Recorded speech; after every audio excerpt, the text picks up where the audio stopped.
Welcome sa Loki Anime Recap. Ang tahanan ng Tagalog Anime Recaps na puno ng aksyon, emosyon at twist. Sa mundo ng mahika, digmaan at misteryo, lahat ay may simula at bawat kwento. May katotohanang naghihintay na mabunyag, ang hari na muling ipinanganak. Sa isang mundo kung saan ang kapangyarihan ng batayan ng lahat, may isang lalaking umangat sa lahat ng bagay. Siya ang pinakamalakas. Siya ang pinakamakapangyarihan. Siya si King Gray. Ngunit ang kamatayan ay hindi wakas. Minsan ito ay simula ng panibagong kwento. Pagkamatay niya, imulat niya ang kanyang mga mata. Isinilang siyang muli bilang isang sanggol. Sa tabi ng isang babae, makikita siya habang karga ang sanggol. Sabi ng babae, "Tignan mo siya, ang ating anak." Sumagot naman ang lalaki sa tabi niya, "Haha, ang lakas ng iyak." Siguradong magiging mandirigma rin to paglaki niya. Nagtataka ang dating hari. Naging sanggol siyang muli. Hindi niya alam kung bakit pero malinaw, ito ay isang bagong simula. Habang lumalaki si Arthur, napansin ng mga magulang niya na iba siya sa normal na bata. Mabilis siyang natuto maglakad at magsalita. Sa loob ng ilang buwan, halos parang may isip na agad siya ng mas matanda. Si Reynolds, ang ama ni Arthur, ay isang adventurer. Si Alice naman, ang kanyang ina, ay isang healer. Sa kabila ng pagiging simpleng pamilya na puno ng pagmamahal ang tahanan nila. Dahil may alaala pa rin si Arthur bilang King Gray, alam niyang nasa ibang mundo na siya. Napansin din niya na ang mundong ito ay may mahika. Nakita niya kung paano gumamit ng mana ang ama niya. Nagkaroon siya ng interes na matutunan din ito. Kahit bata pa siya, nagsimula na siyang mag-ensayo sa loob ng isip niya kung paano gamitin ang enerhiya ng katawan niya base sa nakikita niya sa paligid. Isang araw, habang nasa biyahe sila sa gubat, umatake ang isang magical beast. Tumalon si Reynolds para protektahan ang pamilya niya.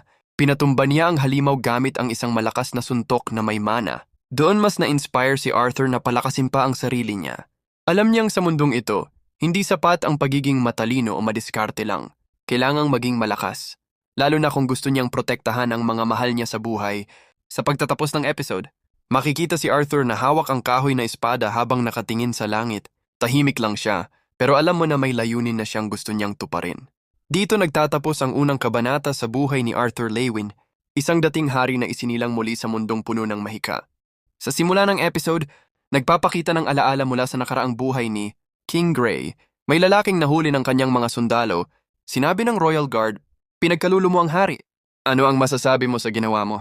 Tahimik lang ang lalaki. Dinala siya sa harap ni King Gray. Hinarap sa lalaking na huli ang kanya asawa at anak nang makita niya. Ang kanya asawa at anak, nagmakaawa siya kay King Gray. Biglang sumabat ang Royal Advisor, "Hari, ayon sa batas, dapat lang siyang itapon palabas ng kaharian." Pinatay ni King Gray ang asawa at anak ng lalaki. Sa mismong harapan ng lalaki, inaakusahan sa pag-traitor sa kanya. Ginawa ito ng walang alinlangan. Nalipat ang eksena sa bagong buhay ni King Gray. Muling ipinapakita si Arthur sa kasalukuyang buhay. 4 na taon pa lang siya. Nag-practice ang ating bida kasama ang kanya ama, binibigyan niya to ng gauntlet. Pero hindi kinuha ni Arthur dahil mas gusto niya gumamit ng espada. Kumuha naman ang kanya ama ng isang patpat. Agad sila nag-practice at nilagyan ng ama niya ng mana. Ang kanya patpat, nagulat ang kanya ama nang makita, kaya din gawin ni Arthur ang ginawa niya. Sa isip ng ating bida, dahil alam ko na ang prinsipyo ng mana mula sa dati kong buhay. Madali lang to. Habang nasa bahay, nag-uusap sina Reynolds at Alice. Sinabi ni Reynolds kay Alice, "Mas maganda kung madala natin si Arthur sa Cyrus. Kailangan niya ng mas magaling na guro dahil 4 na taon pa lang si Arthur, kaya na niya lagyan ng mana ang kanya sandata."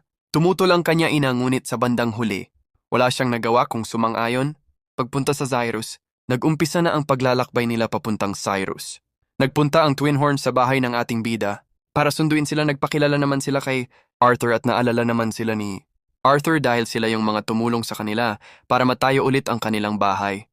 Naglakbay na pamilya kasama ang grupo ng adventurers na tinatawag na Twin Horns. Kasama sina Adam, Angela, Helen, Jasmine at Durden. Sinabi ni Adam, "Reynolds, tong anak mo may potential." Sa isip ulit ni Arthur, "Kung dati akong hari, ngayon bata lang ako. Pero di ako magpapahuli." Habang bumibiyahe sila sa kabundukan at nagpapahinga, biglang may sumalakay na mga halimaw. Sinabi Reynolds sa mga kasamahan nila, "Protektahan si Alice at Arthur." Sinabi naman ni Jasmine, 2 sa kanan, 3 sa kaliwa. Nagpakita ang mga miyembro ng Twin Horns ng kani-kanilang fighting styles. Sina Helen at Angela ay gumamit ng mahika, habang sina Adam at Jasmine ay lumaban gamit ang bilis at lakas.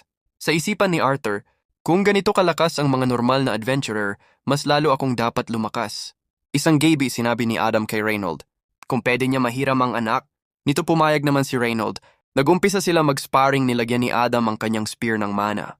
Nagulat si Adam nang makita na kaya din gawin na Arthur ang ginawa niya, at hindi lang yun, pati ang paa niya nilagyan niya ng mana na talo si Arthur. Si Jasmine naman ay gusto matuto kay Arthur kung paano maglagay ng mana sa paa. Agad naman natutunan ni Jasmine at nagpasalamat kay Arthur dahil sa pagturo ni Arthur kay Jasmine. Binigyan ni Jasmine si Arthur ng isang sandata na may string. Sa pagpapatuloy ng kanilang paglalakbay, may napansin naman si Arthur sa kanya. Ngunit sinabi ng kanyang ina na wala lang. Kaya nagpatuloy na sila papunta sa Cyrus. Habang nagpapatuloy ang kanilang pagpunta sa Cyrus, biglang umatake ang grupo ng mga bandido. Sinabi ni Reynold kay Alice, dalhin mo si Arthur. Tumakas na kayo! May pag-aalinlangan kay Alice kaya sinabi niya, pero paano ka? Kailangan mong protektahan ang anak natin, sabi ni Reynold. Habang tumatakas ang mag-ina, may isang bandido na umatake. Para mailigtas ang ina, tinulak niya ito at siya ang tumanggap ng atake ng malaglag na si Arthur. Ginamit niya umbigay sa kanya ni Jasmine na napunyal na may string. Matagumpay naman ni Arthur na matali ang kalaban. Nasa isip ng ating bida, mas mabuti na akong mawala kaysa mapahamak ang kanyang ina. Pagkagising ng ating bida, pagkatapos ng pagkahulog, nagising si Arthur sa madilim na paligid at may dumating.